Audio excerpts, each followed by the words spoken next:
मुसलमानों ये काम है आपका और कयामत तक ये काम रहेगा आपका। नेकी को नेकी कहो, बुराई को बुराई कहो। जितने इसमें आप धुलमुल हो गए, गलत को गलत कहने से आप संकोच करने लगे, सही को सही कहने से संकोच करने लगे, वो आपका तबाही का दिन वहीं से शुरू हो जाएगा।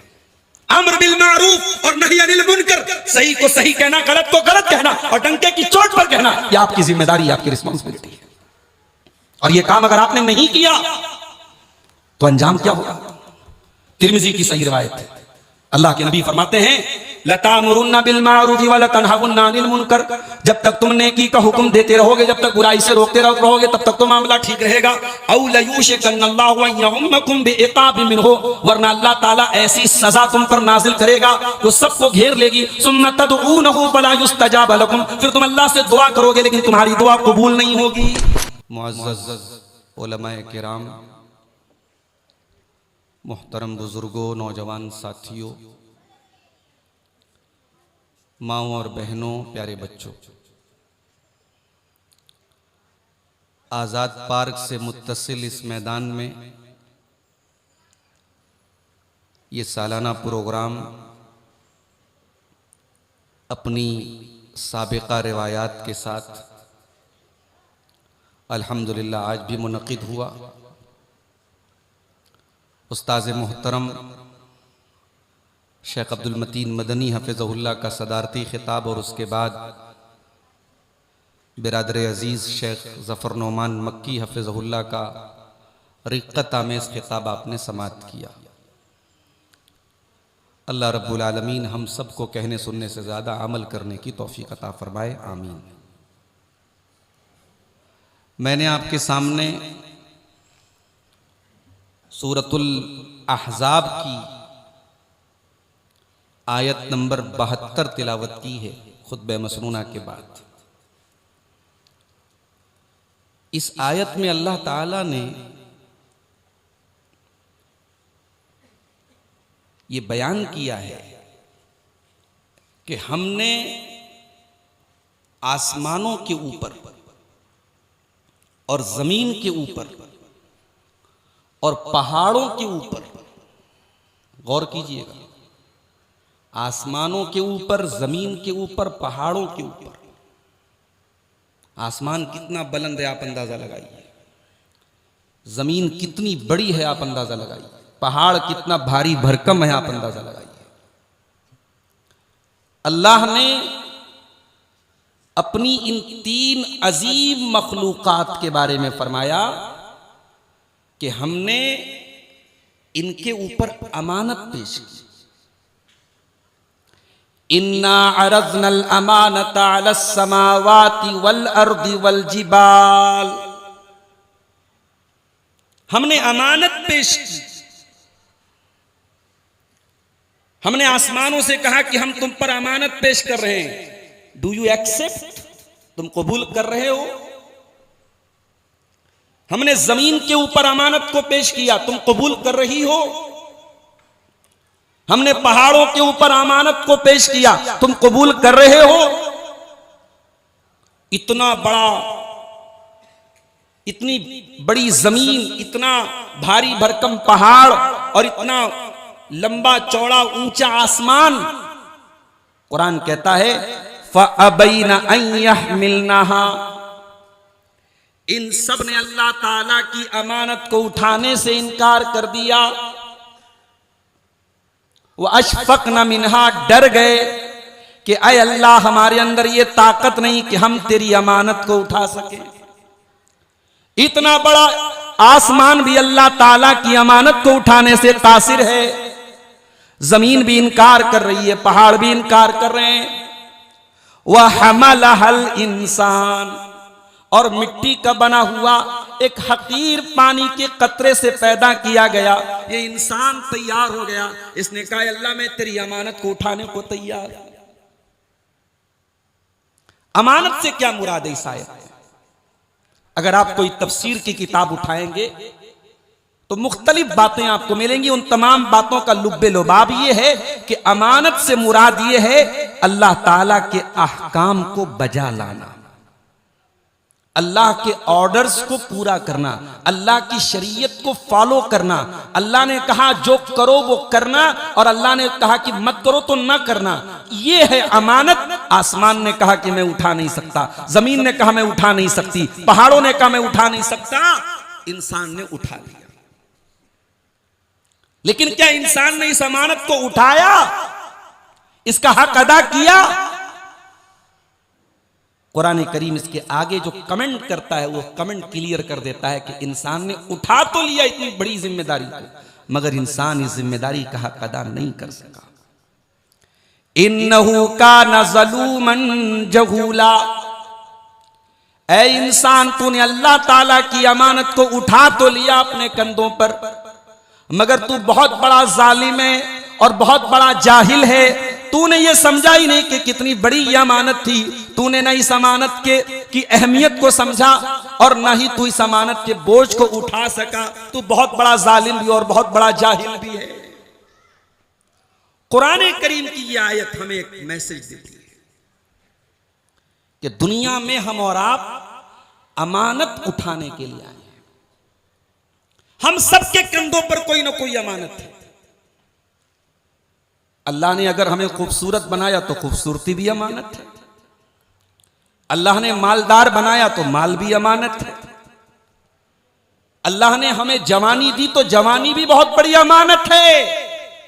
अल्लाह की जितनी नेमतें हमें हासिल हैं और कितनी नेमतें हासिल हैं, हम किसी कैलकुलेटर से कैलकुलेट नहीं कर सकते। किसी तरीके से अल्लाह की नेमतों को हम शुमार नहीं कर सकते। वइन तउद्दू नेमतल्लाहि ला तुहसूहा इन्नल इंसान लज़लूमुन कफ़्फ़ार। ऐ इंसान, तू अल्लाह की नेमतों को शुमार करना चाहे तो नहीं कर सकता। इतनी नेमतें अल्लाह ने तुझको दे दी हैं। तेरा दिल अगर सही धड़क रहा है, ये भी तेरे रब की नेमत है। दिल एक मर्तबा न धड़के तो हार्ट अटैक आ जाएगा, तू मर जाएगा। तेरी सांसें चल रही हैं, ये भी अल्लाह की नेमत है। पल भर के लिए तेरी सांसों की डोर थम जाए तो अल्लाह को प्यारा हो जाएगा।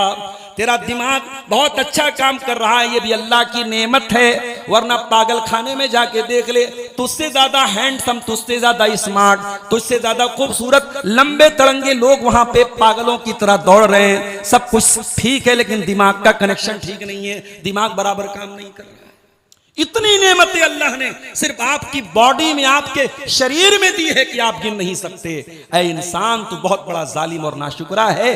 तू अगर अपने रब को पहचानता तो अपने रब की नाशुक्री ना करता। तो मेरे भाइयों, अल्लाह ने जितनी हमें नेमतें दी हैं, इन नेमतों का भी हमें हिसाब देना पड़ेगा क़यामत के दिन। कुरान करीम के 30वें पारे में एक सूरत है, सूरह तकासुर। कभी मौका मिले तन्हाई में बैठ के उसको पढ़िएगा। मैं पूरी सूरत नहीं पढ़ता, उसकी आखिरी आयत आपको पढ़ के बता देता हूं। लतुसअलुन्ना यौमइज़िन अनिन नईम, ऐ मेरे बंदो, कयामत के दिन तुमसे अल्लाह ताला सवाल करेगा इन नेमतों के बारे में। जितनी नेमतें अल्लाह ने तुमको दी है, इन तमाम नेमतों का हिसाब तुमसे लिया जाएगा। लतुसअलुन्ना यौमइज़िन अनिन नईम, ऐ मेरे बंदो, तुम्हें कयामत के दिन इन नेमतों का हिसाब देना पड़ेगा। सही मुस्लिम की रिवायत है, हजरत अबू हुरैरा रिवायत करते हैं, अल्लाह के नबी अपने घर से निकले, हजरत अबू बकर उमर से मुलाकात हुई। आपने पूछा, मा अखरजाकुमा मिन बुयूतिकुमा, ऐ अबू बकर, ऐ उमर, दोपहर का टाइम है, घर के बाहर क्या कर रहे हो, क्यों निकले हो घर से? काला अलजू, अबू बकर उमर रजी अल्लाह ताला अन्हुमा दोनों ने कहा, ऐ अल्लाह के रसूल, हम दोनों भूख और प्यास से बेताब होकर के घर से निकले हैं। हमने कई दिन से खाना नहीं खाया, हम भूखे प्यासे हैं। आपने फरमाया, अल्लाह की कसम, जिस चीज ने तुमको घर से निकाला उसी चीज ने मुझको भी घर से निकाला है। मैं भी भूख से निढाल होके, भूख से तड़प करके घर से निकला हूं। ओ नबी से मोहब्बत का दावा करने वाले मेरे भाइयों, जिस नबी का आप कलमा पढ़ते हैं, जिस नबी से मोहब्बत करते हैं, वो नबी और नबी के सहाबा कई कई दिन भूख और प्यास की तकलीफ भी बर्दाश्त किया करते थे। आप तो जरा सी तकलीफ और जरा सी आजमाइश पर आप अपने ईमान और अपने दीन को भी खतरे में डालने को तैयार हो जाते हैं। अल्लाह के प्यारे रसूल कई दिन के भूखे हैं और अबू बकर उमर भी भूखे हैं और तीनों लोग घर के बाहर निकले हैं भूख से बेताब होकर। तीनों लोग आगे बढ़े, एक अंसारी सहाबी के मकान पर पहुंचे। सहाबी रसूल खजूरों के बाग में काम करने चले गए थे। उनकी बीवी घर पे मौजूद थी। इन्होंने दरवाजा खटखटाया, बीवी ने दरवाजा खोला। पर्दे की आड़ से उसने देखा अल्लाह के प्यारे नबी आए, हजरत अबू बकर आए, हजरत उमर आए। बीवी ने इनके बैठने का इंतजाम किया, दौड़ी दौड़ी शौहर के पास गई। ऐ मेरे शौहर, आज हमारे घर में अल्लाह के प्यारे रसूल आए हैं और आपके दोनों साथी आए हैं। सहाबी की बातें खिल गईं। सहाबी बहुत खुश हुए और कहने लगे वल्लाही मा अहदुन अकरमा ज़ियाफ़म मिन्नी, आज जितने जितने मुअज़्ज़ज़ मेहमान मेरे घर में आए हैं, इतने कीमती मेहमान दुनिया में किसी के घर में नहीं आए होंगे। फजा बिज़किन फी बुसरुन व तमरुन व रुतबुन, सहाबी एक बहुत बड़ी टोकरी में खजूरों के बाग से कई तरीके की खजूरें तोड़ के लाए। सूखी खजूर भी थी, गीली खजूर भी थी। खजूर की भी बड़ी वैरायटी होती है। जो लोग हज करने उम्रा करने गए हैं, वहां अगर खजूरों के बाग को उन्होंने देखा होगा या खजूरों की शॉप पे गए होंगे, वो जानते होंगे खजूरों की बड़ी क्वालिटी। उसमें अलग अलग नाम है खजूरों के, बुस्र, रोतब, तम्र, सब अलग अलग खजूरों के अलग अलग नाम है। सहाबी 3-4 टाइप की खजूर, सूखी, तर, हर तरीके की खजूर टोकरी भर के लेके आ गए। ठंडा ठंडा पानी भी लेके आ गए। लेकिन अरब के लोग जब मेहमान नवाजी करते थे तो गोश्त का इंतजाम जरूर करते थे। जल्दी से छुरी उठाई, अय अल्लाह के रसूल, आप मेरे घर में मेहमान बन के आए हैं, बकरी ज़बा करने जा रहा हूं।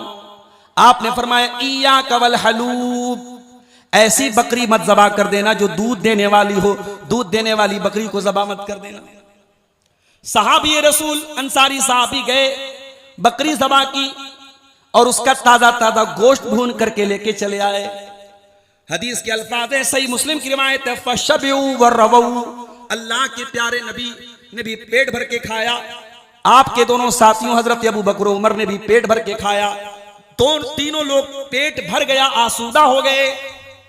अब जरा जुमला सुनना अल्लाह के प्यारे रसूल का। जब तीनों लोगों का पेट भर गया, आपने फरमाया वल्लज़ी नफ्सी बियदिही, उस अल्लाह की कसम जिसके हाथ में मेरी जान है, लतुसअलुन्ना यौमल क़ियामत अन हाज़न नईम, ऐ मेरे सहाबा, इन नेमतों के बारे में क़यामत के दिन तुमसे हिसाब लिया जाएगा। ऐ मेरे सहाबा, ये ठंडा ठंडा पानी जो तुम पी रहे हो, ये खजूर की तुम तरह तरह की वैरायटी खा रहे हो, ये ताजा ताजा गोश्त जो तुम खा रहे हो, इन नेमतों के बारे में क़यामत के दिन सवाल किया जाएगा। तुम घर से निकले थे भूखे प्यासे होकर के निकले थे, सुम्मा लम तरजिऊ इल्ला असाबकुम हाज़न नईम, और घर जब वापस जा रहे हो तो इतनी सारी नेमतें तुमको मिल गई। ये अंदाज था अल्लाह के प्यारे नबी के सोचने का। हमें अल्लाह ने आज बहुत सारी नेमतों से नवाजा है, हमें कभी एहसास नहीं होता कि हम इन नेमतों पर अल्लाह का शुक्र अदा करें, इन नेमतों की कदर करें। मेरे साथ बहुत बड़ी नेमत जवानी की नेमत है। मेरे नौजवान साथी अगर सुन रहे हैं तो गौर से सुने, जवानी की ये नेमत दोबारा नहीं मिलेगी।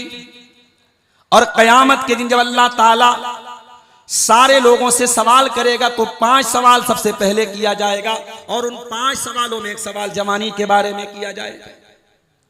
तिरमिजी की सही रिवायत, अल्लाह के प्यारे रसूल सल्लल्लाहु अलैहि वसल्लम फरमाते हैं, ला तज़ूलु क़दमा इब्ने आदम मिन इंद रब्बिही यौमल क़ियामा, कयामत के दिन इंसान अपनी जगह से हिल न पाएगा जब तक 5 सवालों का जवाब न दे दे। अन उम्रिही फीमा अफ़ना, मेरे बंदे तूने अपनी जिंदगी को कहाँ गुजारा, व अन शबाबिही फीमा अबला, और तूने अपनी जवानी को कहाँ गुजारा, जवानी को कहाँ गुजारा। मेरे नौजवान भाइयों, ये जवानी यूं ही लुटाने के लिए नहीं है, ये सोशल मीडिया पर अपना वक्त बर्बाद करने के लिए नहीं है, ये शराब के अड्डों पर, नशे के अड्डों पर अपनी जवानी बर्बाद करने के लिए नहीं है। ये जवानी भी अल्लाह की बहुत बड़ी नेमत है और इस जवानी का भी हमें हिसाब देना पड़ेगा। इस दुनिया में हम और आप बहुत सारी जिम्मेदारियों से घिरे हुए हैं मेरे साथी। अब एक हदीस में सुनाने जा रहा हूं इस हदीस को बहुत गौर से सुनिएगा। अल्लाह के प्यारे नबी सल्लल्लाहु अलैहि वसल्लम फरमाते हैं, कुल्लुकुम राइन व कुल्लुकुम मस्कूलुन अन रइयतिही, तुम में से हर इंसान जिम्मेदार है, तुम में से हर इंसान के कंधे पर कुछ जिम्मेदारी है, कुछ रिस्पॉन्सिबिलिटी है, और उससे कयामत के दिन सवाल किया जाएगा उसकी जिम्मेदारी के बारे में। फल इमाम राइन, जो लोगों का इमाम है, जो लोगों का सरदार है, जो लोगों का खलीफा है, जो लोगों का बादशाह है, जो लोगों का मुखिया है, जो लोगों का सरबराह है, उससे भी सवाल किया जाएगा उसकी रियाया के बारे में। वर्रजुलु राइन अला अहलिही, और आदमी अपने घर वालों का जिम्मेदार है और उससे उसके घर वालों के बारे में पूछा जाएगा। वल मरातु राइयतुन अला बैति ज़ौजिहा, और औरत अपने घर की जिम्मेदार है और घर के अंदर क्या चल रहा है औरत से उसके बारे में पूछा जाएगा। अला फकुल्लुकुम राइन व कुल्लुकुम मस्ऊलुन अन रइयतिही, ऐ लोगों गौर से सुन लो, तुम में से हर इंसान जिम्मेदार है और उसकी जिम्मेदारी के बारे में सवाल किया जाएगा। जिम्मेदारियों से घिरे हुए हैं हम, और ये जिम्मेदारियां अगर हमने नहीं निभाई तो कयामत के दिन हमें हिसाब देना पड़ेगा। मेरे साथियों, अल्लाह ने हमें इंसान बनाया, अल्लाह चाहता कोई जानवर बना देता, कोई कीड़ा बना देता, अल्लाह ने इंसान बनाया। यह भी अल्लाह की बहुत बड़ी नेमत है। लक़द खलक़नल इंसान फी अहसनि तक़वीम, हमने इंसान को सबसे बेहतरीन सांचे में ढाला है, सबसे बेहतरीन सूरत पर बनाया है। इंसान होने की हैसियत से हमारी क्या जिम्मेदारी है? अल्लाह ने हमें इंसान बनाया, यह बहुत बड़ा करम है अल्लाह का, लेकिन हमारी क्या जिम्मेदारी है? कुरान कहता है, अयहसबुल इंसानु अन युत्रका सुदा अलम यकुन नुतफतम मिन मनिय्यिन युमना, ऐ इंसान, क्या तू ये समझता है कि तुझे यूं ही छोड़ दिया जाएगा? तू भूल गया, तू एक हकीर पानी का कतरा था। तुम्मा काना अलक़तन फ़ख़लक़ फ़सव्वा, एक हकीर पानी के कतरे को अल्लाह ने पहले जमा हुआ खून बना दिया और फिर इससे जीता जागता इंसान बना दिया। सुम्मा जअल मिन्हु ज़ौजैनि ज़कर वल उन्सा, तू माँ के पेट में था और अल्लाह तेरी शक्ल बना रहा था, तुझे लड़का बना रहा था, तुझे लड़की बना रहा था, किसी को मेल बनाया, किसी को फीमेल बनाया। जिस अल्लाह ने एक हकीर पानी के कतरे से तुझे जीता जागता इंसान बना दिया, अलैसा ज़ालिका बिक़ादिरिन अला अन युहयिल मौता, क्या वो अल्लाह इस बात पर ताकत नहीं रखता है? क्या वो अल्लाह इस बात पर कादिर नहीं है कि मरने के बाद तुझको दोबारा जिंदा कर दे? इसलिए इंसान, अगर तुझे अल्लाह ने इंसान बनाया है तो तेरी जिम्मेदारी है तू अल्लाह के ऊपर भी ईमान रख और इस बात पर भी ईमान रख कि तुझे कयामत के दिन मरने के बाद दोबारा उठाया जाएगा। इंसान कैसे अल्लाह को भूल सकता है? उसकी हर सांस पर अल्लाह का एहसान है, उसके दिल की हर धड़कन पर अल्लाह का एहसान है। अभी इशा की नमाज हम लोगों ने ये बटाऊ शेख की मस्जिद में पढ़ी, हमारे उस्ताद मोहतरम ने इशा की नमाज पढ़ाई और पहली रकात में उन्होंने सूरह इंशिकाक की तिलावत की और सूरह इंशिकाक की वो आयतें जब कानों में पड़ी तो मेरे जहन में आया कि ये आज की तकरीर में ये आयतें आपके सामने पेश करूं। इंसान अल्लाह ने बनाया है, ये भी अल्लाह का बहुत बड़ा एहसान है और इंसान होने की हैसियत से हमारी जिम्मेदारी है हम अल्लाह को याद रखें। या अय्युहल इंसान मा गर्रका बिरब्बिकल करीम, ऐ इंसान वो कौन सी चीज है जिसने तुझको तेरे रब्बे करीम से गाफिल कर दिया है? अल्लज़ी खलक़का फसव्वाका फ़अदलक, जिस अल्लाह ने तुझको पैदा किया, तुझको ठीक ठाक बनाया और हर चीज में तवाज़ुन रखा। कभी आपने गौर किया अल्लाह ने हमारी बॉडी को कितने तवाज़ुन के साथ बने, कितना बैलेंस है? ऐसा नहीं कि एक हाथ बड़ा एक हाथ छोटा है, एक पैर बड़ा एक पैर छोटा है, एक कान एक बित्ता का एक कान एक अंगुल का नहीं। अल्लाह ने हमारे पार्ट्स ऑफ बॉडी, हमारे शरीर के सारे अंगों को बिल्कुल सिस्टमैटिक तरीके से बैलेंस के साथ तवाजुन के साथ अल्लाह ने हमारी बॉडी में रखा है। या अय्युहल इंसानु मा गर्रका बिरब्बिकल करीम, ऐ इंसान वो कौन सी चीज है जिसने तुझको तेरे रब्बे करीम से गाफिल कर दिया है। अल्लज़ी खलक़क फसव्वाक फ़अदलक फ़ी अय्यि सूरतिन मा शाअ रक्कबक, जिस अल्लाह ने तुझको पैदा किया, तुझको बेहतरीन शक्ल सूरत में बनाया, जिस तरीके से तेरी शक्ल सूरत को चाहा वैसे बना दिया। अकबर इलाहाबादी का एक शेर याद आया। उन्होंने कहा था, तुम शौक से कॉलेज में पढ़ो, पार्क में खेलो, जायज है गुब्बारों में उड़ो, गुब्बारों पे उड़ो, चरख पे झूलो, बस एक सुखन बंदे आजिज का रहे याद, अल्लाह को और अपनी हकीकत को न भूलो। इंसान होने की हैसियत से हमारी जिम्मेदारी है कि हम अपने क्रिएटर को पहचानें। अरे मुसलमानों, अल्लाह का शुक्र अदा करो, अल्लाह ने आपको मुसलमान बनाया है। रब्बे काबा की कसम, दुनिया की अरबों खरबों की दौलत एक तरफ और ईमान की दौलत एक तरफ है। आप क्रिएटर की इबादत करते हैं, क्रिएशन की इबादत नहीं करते हैं।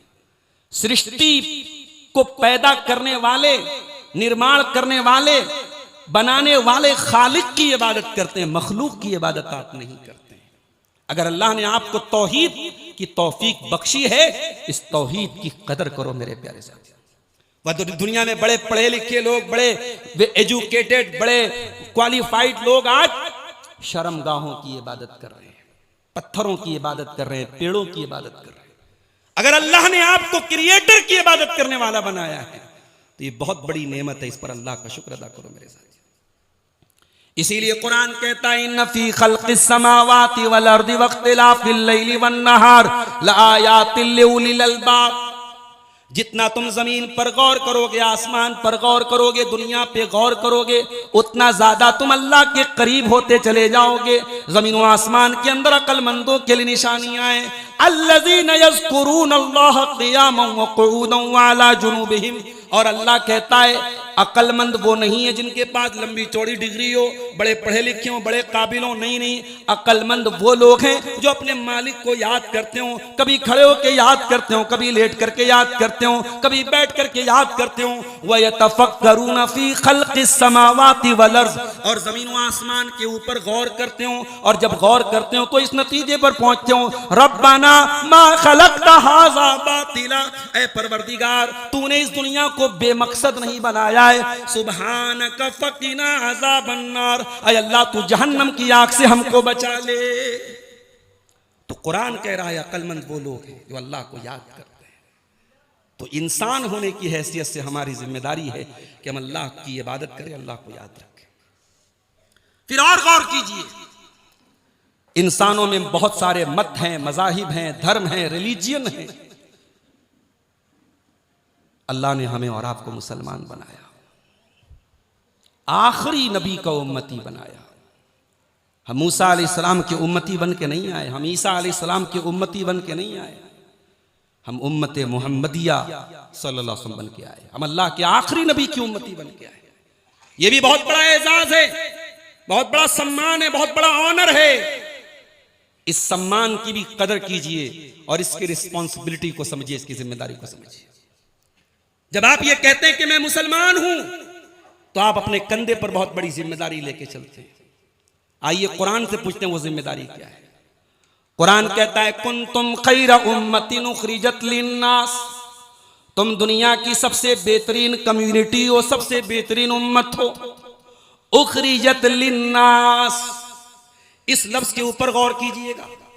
तुम्हें लोगों के लिए निकाला गया है, तुम मानवता को कुछ देने के लिए आए हो, तुम दुनिया में कुछ चेंजिंग करने के लिए आए हो, तुम इंसानों के लिए निकाले गए हो। तामुरून बिल मारूफ व तनहौना अनिल मुनकर व तुमिनून बिल्लाह। मुसलमानों, ये काम है आपका और कयामत तक ये काम रहेगा आपका। नेकी को नेकी कहो, बुराई को बुराई कहो।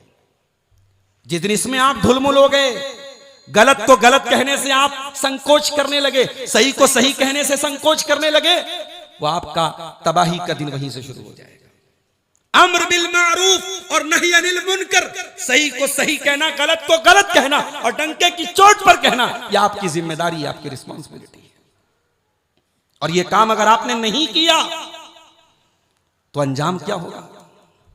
तिर्मिजी की सही रिवायत है, अल्लाह के नबी फरमाते हैं, लतामुरुन्ना बिल मारूफ व लतनहवुन्ना अनिल मुनकर, जब तक तुम नेकी का हुक्म देते रहोगे, जब तक बुराई से रोकते रहोगे, तब तक तो मामला ठीक रहेगा। औ लयूशिकन्नल्लाहु अन यउम्मकुम बिइक़ाबिन मिन्हु, वरना अल्लाह ताला ऐसी सजा तुम पर नाजिल करेगा जो सबको घेर लेगी। सुम्मा तदऊनहु फला युस्तजाब लकुम, फिर तुम अल्लाह से दुआ करोगे लेकिन तुम्हारी दुआ कबूल नहीं होगी। यहां से लेके मक्के तक तुम दुआ करोगे लेकिन तुम्हारी दुआएं कबूल नहीं होगी अगर इस काम को तुमने छोड़ दिया। माफ करना, आज ये दीनी प्रोग्रामों पर भी बाज लोगों के पेट में बड़ा दर्द होता है। ये क्यों जलसे हो रहे हैं, क्यों तकरीरें हो रही हैं, क्यों प्रोग्राम हो रहे हैं, क्यों दुरूस हो रहे हैं। अल्लाह का शुक्र अदा कीजिए। ये तकरीरें, ये दुरूस, ये वाज़ो नसीहत की मजलिसें, ये आपके ईमान की नब्ज की अलामत है। स्क्रीन के ऊपर हॉस्पिटल में जब आईसीयू में मरीज होता है तो स्क्रीन पे नजर आता रहता है इसकी नब्ज चल रही है कि नहीं चल रही है। जब उसकी जिंदगी की वो लाइफ लाइन जब फ्लैट हो जाए तो डॉक्टर समझ जाता है कि अब ये दम तोड़ चुका है। आपके ईमान की नब्ज तभी तक कायम है जब तक अम्र बिल मारूफ और नही अनिल मुनकर का काम हो रहा है। ये दावत का काम, ये तबलीग का काम, ये अल्लाह के दीन को अल्लाह के बंदों तक पहुंचाने का काम, ये सही को सही कहने का काम, ये गलत को गलत कहने का काम, ये इस उम्मत की जिम्मेदारी है। ये मुसलमान होने की हैसियत से आपकी जिम्मेदारी है। और आगे बढ़िए, हमारे समाज में एक बहुत बड़ा तबका उलमा का तबका है जो बेचारा आज बड़े शोषण का शिकार है। एक मजदूरी करने वाला, ईंट ढोने वाला भी 10,000 रुपया महीना कमा लेता है, मगर मौलवी की तनख्वाह 3,000-3,500 आपके बनारस में है। 6 घंटा 7 घंटा मदरसे में पढ़ाने वाले मौलवी को आज हमारे ये इदारे बड़े फक्र के साथ 3,000-3,500 रुपया देते हैं। ये उलमा का तबका जो आपके इस पुरसुकून माहौल को छोड़ के मदरसों में जाके 10 साल पढ़ाई करता है। आपके बच्चे आपके साथ ऐशो आराम की जिंदगी गुजारते हैं। ये उलमा का तबका हॉस्टलों में रहकर अपने माँ बाप से दूर रहकर रूखा सूखा खा करके अपनी पढ़ाई को मुकम्मल करता है। और फिर वो जब आलिम दीन बन के आता है तो उस आलिम के कंधे पर भी एक बहुत बड़ी जिम्मेदारी होती है। एक आलिम की सबसे पहली जिम्मेदारी उसे लोगों को दीन बताना है। कुरान कहता है फसलू अहल ज़िक्र इन कुंतुम ला तालमून, ऐ लोगों जब तुम्हें कोई मसला मालूम ना हो तो उलमा से सवाल करो। माफ करना, आज चैट जीपीटी की शक्ल में, एआई की शक्ल में हमारे पास सवालों का जवाब देने वाली टेक्निक आ चुकी है। आज गूगल के ऊपर भी टाइप करके सवालों को पूछा जा रहा है, मगर कान खोल करके सुन लो, न गूगल आलिम की जगह ले सकता है, न चैट जीपीटी आलिम की जगह ले सकता है, न यूट्यूब आलिम की जगह ले सकता है। कुरान ने कयामत तक के लिए ये आयत नाजिल, कुरान में अल्लाह ने नाजिल कर दी, फसअलू अहल ज़िक्र इन कुंतुम ला तालमून, जब तुम्हें दीन का मसला मालूम ना हो तो जिनको दीन पता हो उनसे पूछ लो, दीन के जानकारों से दीन हासिल करो। बहुत बड़ी बात है, दीन के जानकारों से। हर अरे गैरे नत्थु खैरे को आलिम न बनाओ, मुफ्ती न बनाओ। जिसने प्रॉपर चैनल से दीन हासिल किया, जिसने असातिज़ा से इल्म हासिल किया, उससे तुम दीन सीखो। तो आलिम की पहली जिम्मेदारी दीन सिखाना। आलिम की दूसरी जिम्मेदारी, समाज में अगर गलत हो रहा है तो उस गलत से लोगों को रोकना, उसे बताना कि यह गलत है। लोगों को खुश करने के लिए अगर आलिम ने हराम को हलाल कह दिया, गलत को सही को गलत कह दिया, गलत को सही कह दिया, तो ये बहुत बड़ा पाप है, बहुत बड़ा गुनाह है। अल्लाह ने यहूदियों के उलमा के बारे में क्या फरमाया, लौला यनहाहुम रब्बानियून वल अहबारू अन कौलिहिमुल इस्मा व अकलिहिमुस सुहता लबीसा मा कानू यस्नऊन। इन यहूदियों के उलमा ने इनको क्यों मना नहीं किया कि तुम गलत कर रहे हो, तुम हराम खा रहे हो, तुम सूद और ब्याज खा रहे हो, इनके उलमा ने क्यों नहीं रोका। लबीसा मा कानू यस्नऊन, यहूदियों के अंदर जो सूद खाने वाले थे वो बहुत बड़ा गुनाह करते थे, मगर उससे बड़ा गुनाह उनके उलमा करते थे जो उनको मना नहीं करते थे। उलमा का काम है आपको मना करना, गलत को गलत कहना। ये आलिम की दूसरी जिम्मेदारी है।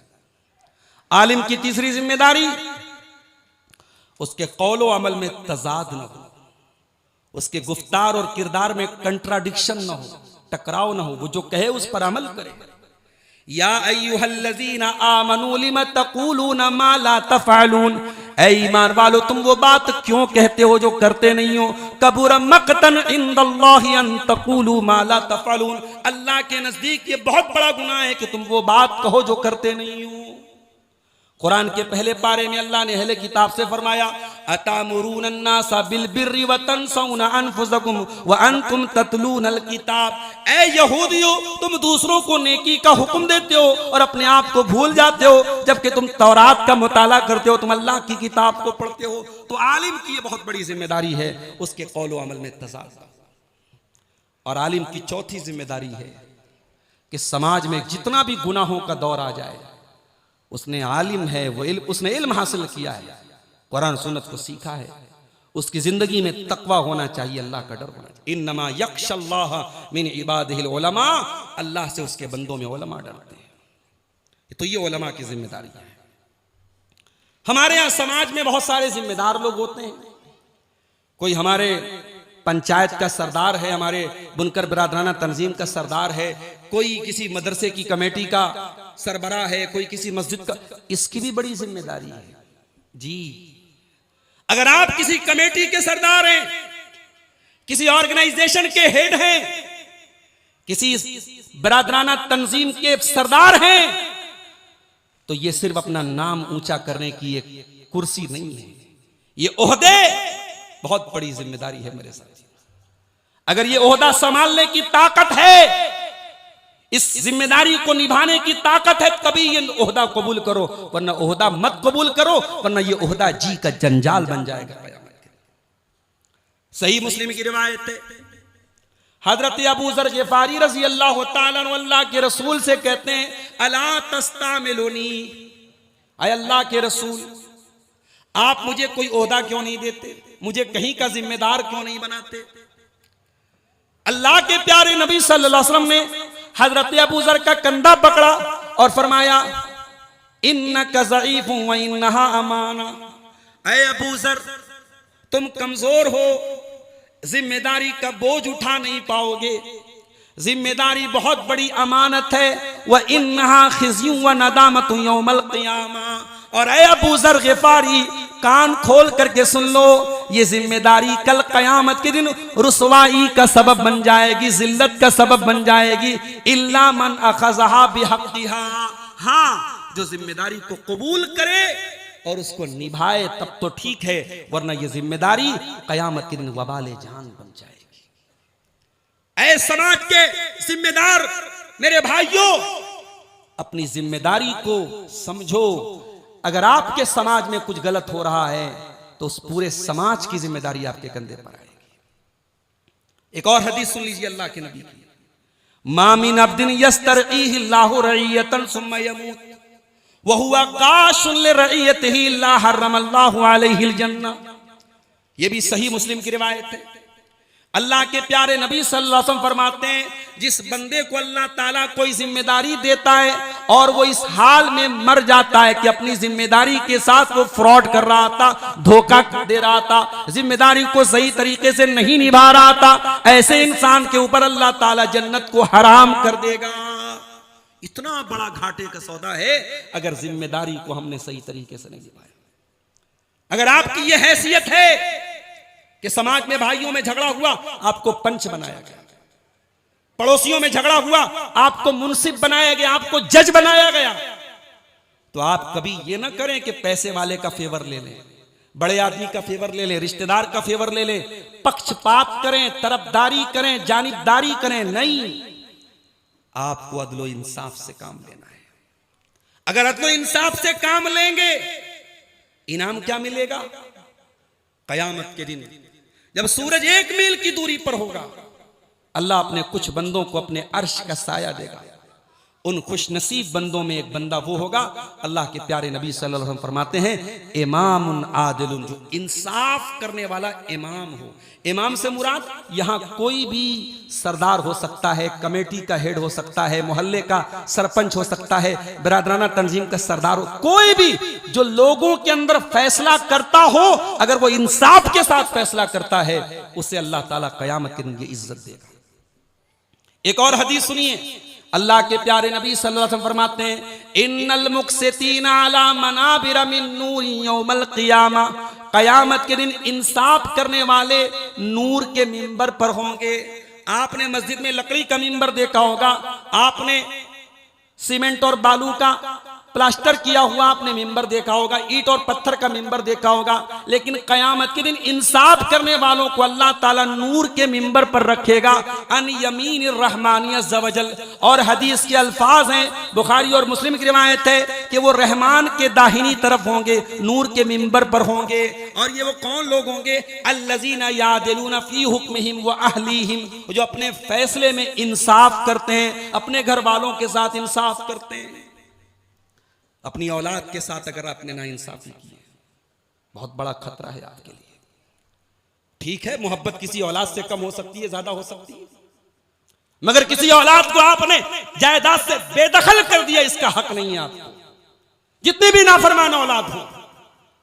अल्लाह ने उस औलाद को आपका वारिस बनाया है। औलाद जब तक मुसलमान है अपने बाप की वारिस है। बाप जितना भी लादावा कर दे, शरीयत की नजर में बाप का वारिस वो बेटा बनता है। आपके लादावा करने से वो वरासत से महरूम नहीं हो सकता है। बाप का बेटा वारिस सिर्फ दो शक्ल में नहीं होगा। अगर बेटा बाप को कत्ल कर दे, बेटा बाप का कातिल हो, तब वारिस नहीं बनेगा। और बेटा मुर्तद हो जाए, इस्लाम से खारिज हो जाए, तब भी वो वारिस नहीं बनेगा, वरना हर हाल में वारिस बनेगा। आज हमारे समाज में यह भी चल रहा है, किसी एक बेटे की मोहब्बत में आके सारी जमीन जायदाद उसके नाम कर दी, दूसरी औलाद को महरूम कर दी। हमारे मिंबरों से यह भी बयान होना चाहिए, वालिदैन के हुकूक अपनी जगह, वालिदैन का एहतराम अपनी जगह, सारा आंखों पर है, मगर वालिदैन के गलत को भी गलत कहा जाएगा। बाप ने गलत किया है तो गलत कहा जाएगा, माँ ने गलत किया है तो गलत कहा जाएगा। शरीयत में पक्षपात नहीं है मेरे प्यारे साथी। नबी अकरम के पास से एक केस आया, एक सहाबी अपने एक बेटे को खजूरों का बाग देना चाह रहे थे, बाकी बेटों को नहीं दे रहे थे, और अल्लाह के रसूल को इस हिबा के ऊपर गवाह बनाना चाह रहे थे। अल्लाह के नबी ने फरमाया, अल्लाह की कसम मैं जुल्म के ऊपर गवाह नहीं बन सकता। इत्तकुल्लाह वादिलू फी औलादिकुम, अल्लाह से डरो और अपनी औलाद के साथ इंसाफ करो। इंसाफ बहुत बड़ी चीज है। दुनिया वाले कहते हैं everything is fair in love and वार, मोहब्बत और जंग में सब जायज है। बहुत ही घटिया उसूल है। इसी उसूल को बुनियाद बना के कोई अपनी महबूबा के टुकड़े करके फ्रिज में डाल देता है, कोई अपने बॉयफ्रेंड को कत्ल करके भाग जाती है, कोई शौहर को धोखा देके भाग जाती है। मोहब्बत में सब जायज है, इसी उसूल ने आज समाज का बेड़ा गर्क करके रखा है। और जंग के मैदान में सब जायज है, इसी उसूल को इस्राइल ने दलील बना करके फलस्तीनियों पर बम बरसाए और 3 साल के अंदर 1 लाख मुसलमानों को खत्म किया है शहर गजा के अंदर। इस्लाम जंग के मैदान में भी नाइंसाफी की तालीम नहीं देता है। इस्लाम कहता ला यजरिमन्नकुम शनानु कौमिन अला अल्ला तादिलू इदिलू हुवा अक़रबु लित्तक़वा। किसी के साथ तुम्हारी दुश्मनी भी है तो दुश्मनी में भी तुम अन्याय न करना, दुश्मन के साथ भी नाइंसाफी न करना, किसी की सजा किसी दूसरे को न देना। अगर किसी ने गलत किया है तो गलत करने वाले को सजा दी जाए, पूरे परिवार को सजा न दी जाए, पूरे घर वालों को सजा न दी जाए। आज इंसाफ करने वाले मुंसिफों को भी, न्याय लिखने वाले और फैसला करने वाले जजों को भी फैसले की कलम चलाने के टाइम ये सोचना चाहिए कि किसी के जुर्म की सजा पूरे घर वालों को क्यों दी जा रही है। इस्लाम इंसाफ वाला मजहब है मेरे साथी। समाज के जिम्मेदार अगर आप हैं तो आपको इंसाफ से काम लेना पड़ेगा। नबी अकरम सल्लल्लाहु अलैहि वसल्लम की अदालत में एक केस आया, एक औरत जो बनु मखजूम की औरत थी।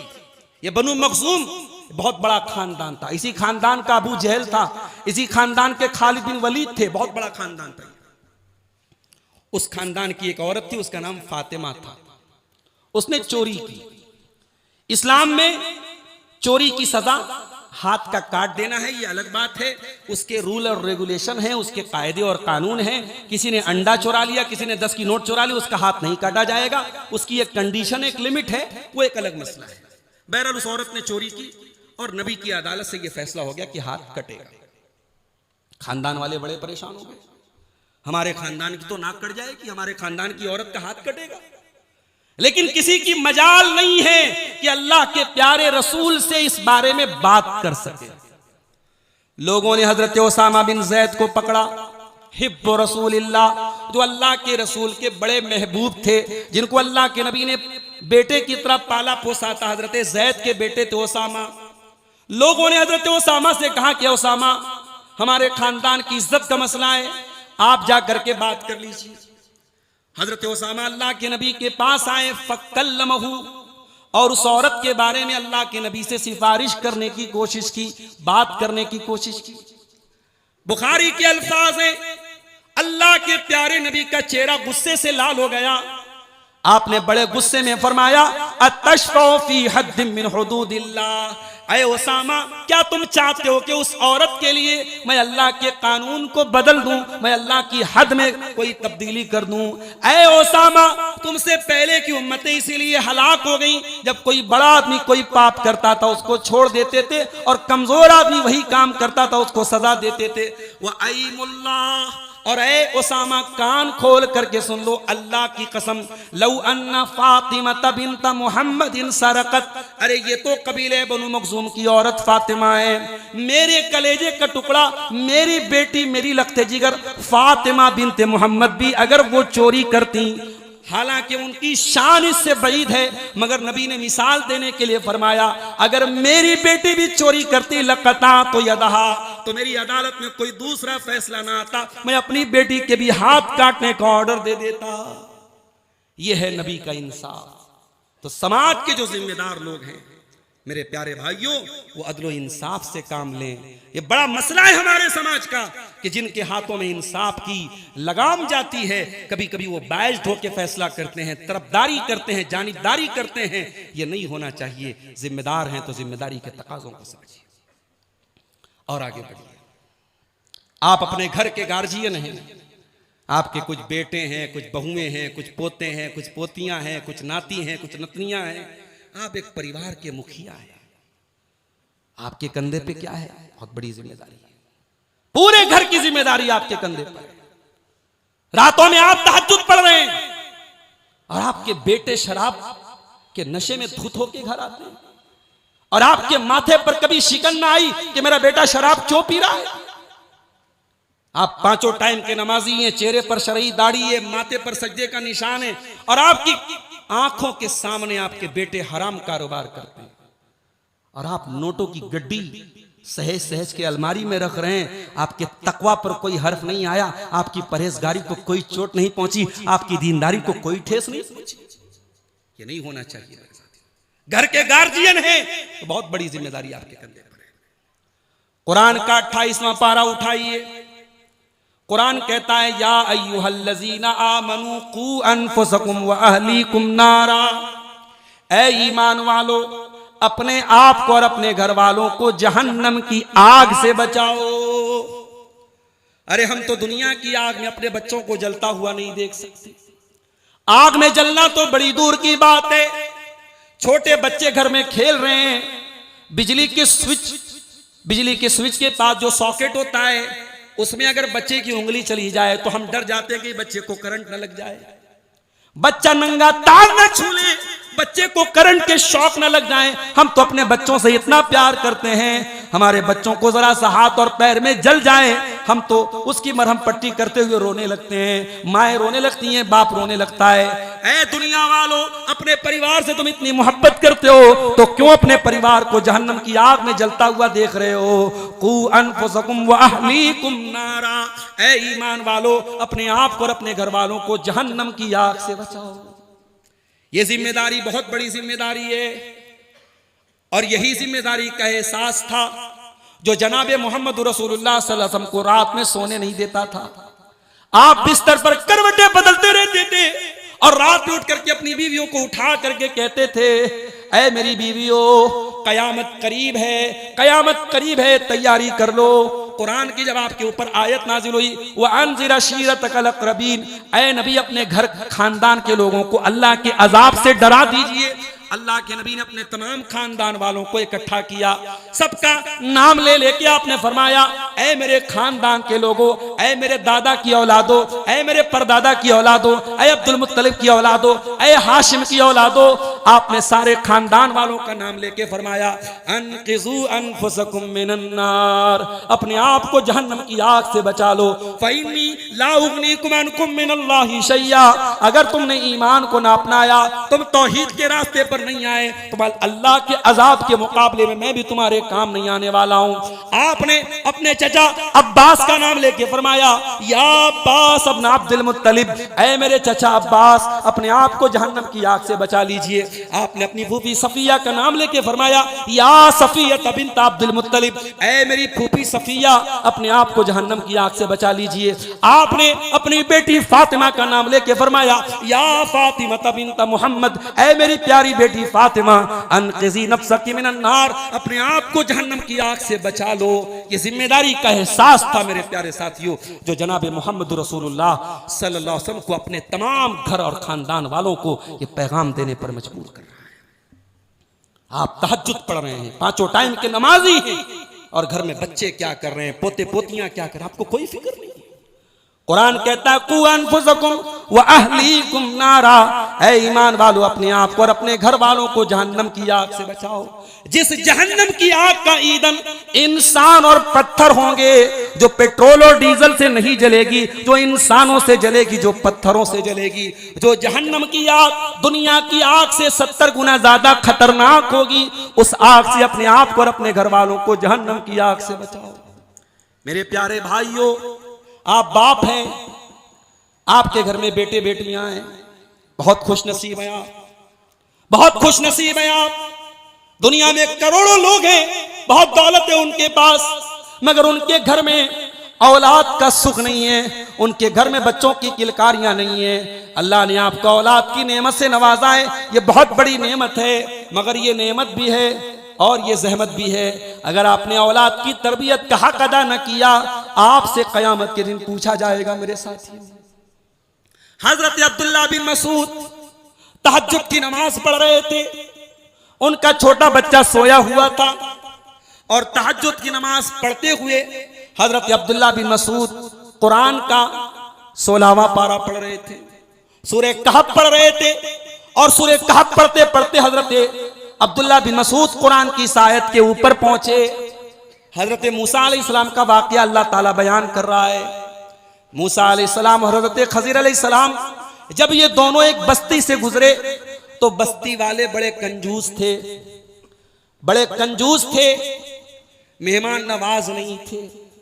माफ करना मेरे प्यारे साथी, बात कड़वी है मगर सच्ची है। एक जमाना था, हमारे घरों में मेहमान नवाजी का भी जज्बा था। हमने इसी बनारस में अपने इलाके के बुजुर्गों के बारे में सुना है, मौलाना अबुल कासिम साहब बनारसी के बारे में सुना है। दोपहर में खाना खाते थे, दरवाजा खुला रखते थे, कोई मुसलमान नजर आता था, साथ में बिठा करके खाना खाते थे, अकेले नहीं खाते थे। बड़े पैसे वाले लोग तो नहीं थे, मगर दिल बड़ा था। आज अल्लाह की कसम हमारे घर बहुत बड़े बड़े हो गए, और हमारे घरों में बड़े अनवा अक़साम के खाने बनने लगे, बड़ा लंबा चौड़ा दस्तरखान सजने लगा। मगर एक जुमा के दिन खतीब आता है खुतबा देने के लिए, कोई बजरिया से आता है, कोई मदनपुरा से आता है। आज हमारे मसाजिद के मुतवल्लियान भी बैठे हैं, आज हमारी मसाजिद के जिम्मेदारान भी बैठे हैं। हम इतने गए गुजरे हो चुके हैं, उस आने वाले खतीब को जो हफ्ते में एक दिन का मामला है, हम एक वक्त का खाना खाने के भी खिलाने के भी रवादार नहीं है कुछ मसाजिद का ये मामला। अभी आज एक साहब ने मुझसे शिकायत की कि मौलाना फला इलाके की मस्जिद पे कोई ढंग से हम खुतबा देने जाते, कोई बात करने को तैयार नहीं, कोई सलाम करने को तैयार नहीं। अल्लाह की कसम, ये अखलाक का दिवालियापन है, ये हमारी बेगैरती की इंतहा है, ये हमारा कल्चर तो नहीं है, ये हमारा अखलाक तो नहीं है। किसी जमाने में इसी उत्तर प्रदेश के एक शायर ने कहा था, अल्लाह मेरे रिस्क की बरकत न चली जाए, 2 रोज से घर में कोई मेहमान नहीं है। मेहमान का आना घर में बरकत लेके आता है। मेरे प्यारे साथियों, अल्लाह के प्यारे नबी मेहमान नवाज थे और आपने हमें मेहमान नवाजी की तालीम दी है। मूसा अलैहिस्सलाम हजरत खजिर जा रहे हैं, दोनों को भूख लगी है, बस्ती से गुजर हुआ, उन्होंने खाना मांगा, खाना नहीं मिला। अब मूसा अलैहिस्सलाम बड़े जलाली भी थे, गुस्सावर थे, गुस्सा आया उनको, उन्होंने कंट्रोल किया अपने आप। कुरान कहता है फवजदा फीहा जिदारन युरीदु अन यनक़द्द फ़अक़ामा। हजरत खजिर ने देखा, मूसा अलैहिस्सलाम ने देखा कि उस गांव में एक मकान की दीवार बिल्कुल टेढ़ी हो चुकी है, गिरने वाली है। हजरत खजिर खड़े हुए, अल्लाह ताला ने उनको फिजिकली भी बड़ा ताकतवर बनाया था। वो खड़े हुए और दीवार को उन्होंने ठीक कर दिया। एक मैसेज ये है मेरे नौजवानों आपके लिए कि बॉडी को भी मजबूत बनाओ, जिम बिम जाओ, ताकतवर बनो। गुटखा खाओगे तो ताकतवर नहीं बनोगे, बिला वजह रात को 2-2 बजे तक जागोगे तो ताकतवर नहीं बनोगे, सोशल मीडिया पर अपनी आंखें फोड़ोगे तो ताकतवर नहीं बनोगे। ताकतवर बनो, हाँ, ताकत का कभी मिसयूज ना करना, गलत इस्तेमाल ना करना। हजरत खजिर ने दीवार को ठीक किया। मूसा अलैहिस्सलाम को बड़ा गुस्सा आया, फरमाया लौ शीता लत्तखस्ता अलैहि अजरा। ऐ हजरत खजिर, आपने इन कंजूस लोगों की दीवार को क्यों ठीक कर दिया? आपको इसकी उजरत ले लेना चाहिए, तब पैसा तय कर लेना चाहिए, तब पैसा लेके ये काम करना चाहिए था। इसमें एक मैसेज ये भी है कि हर इंसान इस लायक नहीं होता कि उसका काम फ्री में किया जाए। जब सामने वाला अखलाकी एतबार से इतना गिरा हुआ हो कि हमें मालूम है कि इसके साथ नेकी करने का भी कोई मतलब नहीं है, तो वहां पर आप अपनी नेकी की उजरत ले सकते हैं। हजरत मूसा ने कहा कि आपको उजरत ले लेना चाहिए था। अब हजरत खजिर ने जो जवाब दिया, कुरान उसको भी बयान करता है। व अम्मल जिदारु फकान लिगुलामैन यतीमैन फिल मदीनति व कान तहतहु कंजुल लहुमा। हजरत खजिर ने कहा है मूसा, वो दीवार 2 यतीम बच्चों के मकान की दीवार थी। वकान अबूहुमा सालिहा, उन दोनों यतीम बच्चों का बाप मर चुका था, लेकिन बाप बड़ा नेक था।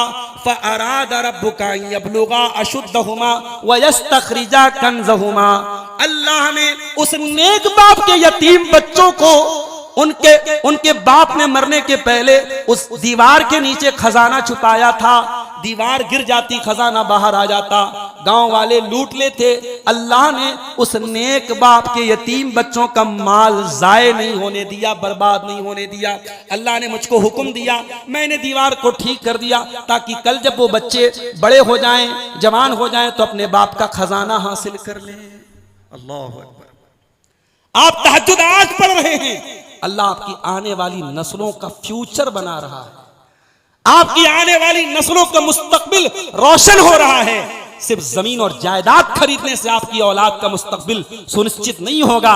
हमने इसी बनारस में देखा है, बाप अरबपति था, औलाद नालायक निकली, सारी जमीन जायदाद बेच करके सड़क पर आ गई, कंगाल हो गई।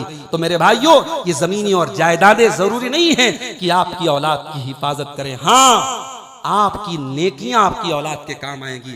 अब्दुल्ला बिन मसूद जब ये आयत को पढ़ते हैं तहज्जुद की नमाज में, रोने लगते हैं, और जब तहज्जुद का सलाम फेरते हैं तो अपने बच्चे की तरफ रोते हुए देख के कहते हैं, मीनाजली का या बोनैया, ऐ मेरे बच्चे, तेरे लिए तेरा बाप रातों को तहज्जुद पढ़ रहा है, तेरे रोशन मुस्तकबिल के लिए, तेरे ब्राइट फ्यूचर के लिए, तेरे अच्छे भविष्य के लिए तेरा बाप रातों में तहज्जुद पढ़ रहा है। तो अगर औलाद की सही तरबियत करना है तो हमें खुद भी नेक बनना पड़ेगा। मेरे साथ दीनदार बनाना है औलाद को, तो हमें खुद दीनदार बनना पड़ेगा। औलाद को मुत्तकी बनना पड़ेगा। अगर आप घर के गार्जियन हैं, बाप हैं, तो ये बहुत बड़ी जिम्मेदारी है। शेख फजलुर रहमान साहब स्टेज पर आ चुके हैं। आखिरी बात और बड़ी अहम बात, औरत की क्या जिम्मेदारी है? घर में एक औरत है, उसकी क्या जिम्मेदारी? उसकी भी बहुत बड़ी जिम्मेदारी है। नबी के अल्फाज सुनो, अलमरातु राइयतुन अला बैति ज़ौजिहा, औरत अपने शौहर के घर की जिम्मेदार है। क्या मतलब? घर के अंदर जो कुछ हो रहा है मां की जिम्मेदारी बनती है। ऐ मेरी प्यारी माओ, आपका दुपट्टा हमेशा सर पर है, आपकी जवान बेटी बिना दुपट्टे के क्यों टहल रही है? आप रातों में उठ के तहज्जुद पढ़ रही हैं, मौलवी साहब से मसला पूछ रही है कि चाश की नमाज कैसे पढ़ना है, इशराक की नमाज कैसे पढ़ना है, तहज्जुद में कितनी रकात पढ़ना है, और आपकी जवान बेटी रात में 2-2 बजे तक इंस्टाग्राम पे लगी हुई है। आपकी जवान बेटियां घर के बाहर कई घंटे गायब हैं और आप इस इत्मीनान से बैठी हैं कि मेरी लड़की तो बुरके में निकली है। माफ करना, बुरका ये पाक दामनी का सर्टिफिकेट नहीं है। घर से लड़की का नकाब में निकलना ये पाक दामनी की गारंटी नहीं है। इसी बनारस के कुछ चौराहों पर आपको ऐसी मुसलमान लड़कियां भी मिल जाएंगी जो हाथ में दस्ताना भी पहन के और पैर में मोजा भी पहन के निकली है, किसी गैर महरम की नजर मेरे हाथ पे न पड़ जाए। इतनी पर्दे वाली है, सर से पैर तक नकाब भी है और हाथ में दस्ताना भी है, और आईपी मॉल में किसी मुशरिक के साथ गुलछर्रे वो उड़ा रही है। ये मंजर भी आपको बनारस में देखने को मिल जाएगा। इसका मतलब ये हुआ कि सिर्फ अपनी लड़की को नकाब पहना देना ये काफी नहीं है, उसको नकाब का मकसद भी तो बताओ मेरे भाई। आपकी लड़की नेशनल इंटर कॉलेज में इंटर कर लेती है, अग्रसेन से बीए कर लेती है, बीएचयू से एमए कर लेती है, पीएचडी कर लेती है, दुनिया की सारी डिग्री उसने हासिल कर ली। आपकी बेटी को यही नहीं पता कि नबी की सीरत क्या थी। आप बड़े अफसोस के साथ कहना पड़ता है, जाइए और क्लास 8 और 9 की बच्चियों से पूछ लीजिए, उन्हें यह तक नहीं पता कि हजरत फातिमा कौन थी, उन्हें यह तक नहीं पता हजरत आयशा कौन थी, उन्हें यह तक नहीं पता कि औरत के गुस्ल का तरीका क्या है, उन्हें तौहीद का मतलब भी नहीं पता, उनको शिर्क का मतलब भी नहीं पता। यह हाल आपकी कौम की बेटियों की है। जब आपने उनको दीन सिखाया ही नहीं तो सोशल मीडिया पर तो बैठे हैं आपकी बेटियों की इस्मत को लूटने वाले लुटेरे, उनकी इज्जतों का सौदा करने वाले लुटेरे तो बैठे हैं। जब आपने सिक्योरिटी को मजबूत नहीं किया है, जब आपने घर का दरवाजा खोल के रखा है तो कुत्ता तो अंदर दाखिल होगा ही। आपने अगर घर का दरवाजा लॉक नहीं किया है तो गलती कुत्ते की नहीं है, गलती आपकी है। आपने दरवाजा लॉक क्यों नहीं रखा है? मेरी प्यारी माँ और बहनों, आपकी जिम्मेदारी ज्यादा बड़ी है, आपकी जिम्मेदारी ज्यादा बड़ी है। आप एक माँ हैं, माँ की नजर बहुत चौकन्नी होनी चाहिए। अल्लाह की कसम ये जमाना बहुत नाजुक है। आप ये न समझिए कि आपकी बेटी बगल वाले कमरे में सो रही है वो अकेली है, अकेली नहीं है। वो सोशल मीडिया पर सैकड़ों लड़कों के बीच में वो गुजर रही है। आपका बेटा अकेला नहीं है, वो सैकड़ों लड़कियों के बीच में से गुजर रहा है। इस फितने के दौर में 2 काम जरूर कर लीजिए आप। पहला काम जो हमारे सरदार साहिबान ने आसान थोड़ा करने की कोशिश की है, अल्लाह करे कि हम सब उस पर अमल करें। शादियों का सीजन शुरू हो रहा है, शादी को आसान कीजिए। बड़ी मुश्किल हो गई हमारी शादी। गरीब आदमी, बेटी का बाप शादी के बारे में सोच के उसकी रूह कांप जाती है। इस दौर में जब लोगों के रोजी रोटी के लाले पड़े हैं, बनारस का ये हमारा साड़ी का और हमारी ये कपड़े की सनद आज तबाही की कगार पे है और एक बड़ी तादाद सूरत और बेंगलोर जा चुकी है। एक ऐसे दौर में हमारी शादियों में ये दुनिया भर की जो रस्म और रिवाज है, मैं अमीरों से गुजारिश करूंगा, दौलतमंदों से गुजारिश करूंगा कि समाज में आपके बनाए हुए उसूल एक दलील बन जाते हैं।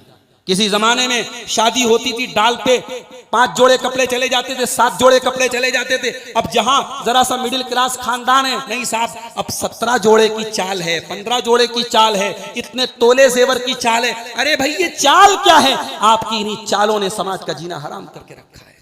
मेरी प्यारी माँ और बहनों, मैं आपसे गुजारिश करूंगा, आप घर की गार्जियन हैं, आप घर की माँ हैं, घर की दादी हैं, घर की नानी हैं, आपकी बड़ी जिम्मेदारी है। आप पर्दे के मामले में स्ट्रिक्ट बनिए। घर में कौन महरम आता है, कौन गैर महरम आता है। हमारे लोग इद्दत में मसला पूछते हैं, मौलवी साहब फला औरत इद्दत में है, दामाद उसके सामने आ सकता है कि नहीं आ सकता है? जिंदगी में पूरे मोहल्ले में डांव डांव घूमती रही, इद्दत में शौहर मर गया, इद्दत में तुम मसला पूछ रहे हो कि दामाद से पर्दा करना है कि नहीं करना है। याद रखो मेरे भाई, कोई इद्दत में स्पेशल पर्दा नहीं है। जो औरत को जिंदगी के तमाम हालात में पर्दा करना है, वही इद्दत में पर्दा करना है। ये अलग बात है कि हमारे समाज में औरत के पर्दा करने के लिए शौहर को मारना पड़ता है। शौहर जब मरेगा तब वो इद्दत में पर्दा करेगी। तो ये भी एक बहुत बड़ा अलमिया है। मौजू बड़ा दिलचस्प भी था, बड़ा अहम भी था। बातें बहुत सारी आपके सामने आ गई हैं। हम लोगों का टारगेट था प्रोग्राम को 1-2 बजे तक खत्म कर दिया जाए, थोड़ा ताखिर से प्रोग्राम शुरू हुआ और हमारे बड़े अहम हमारे मुकर्रिर मेहमान मुकर्रिर इटावा की सरजमीन से आए हैं, बहुत अहम मौजू पर आपके सामने खिताब करेंगे। अल्लाह से हम दुआ करते हैं रब्बुल आलमीन हमें कहने और सुनने से ज़्यादा अमल की तौफीक अता फरमा। हमें जो भी जिम्मेदारी हमारे कंधों पर है उस जिम्मेदारी को हमें निभाने की तौफीक अता फरमा। हमारे जिम्मेदारों को अपनी जिम्मेदारी को सही तरीके से अदा करने की तौफीक अता फरमा। जिम्मेदारी के साथ हम खयानत ना करें तो हमें जिम्मेदारी के साथ खयानत करने से तू हमें बचा ले। हमारे जानो माल की, हमारे इज्जत व आबरू की, हमारी मसाजिद की, हमारे मदरसों की ऐ अल्लाह तू हिफाजत फरमा। जालिमों के जुल्म से, शरीरों के शर से हम सबको महफूज रख। जब तक हम दुनिया में जिंदा रहें इस्लाम पर जिंदा रहें और हमारा खात्मा ईमान पर हो। आमीन। व आखिर दावाना अनिल हम्दुलिल्लाहि रब्बिल आलमीन। वस्सलामु अलैकुम व रहमतुल्लाहि।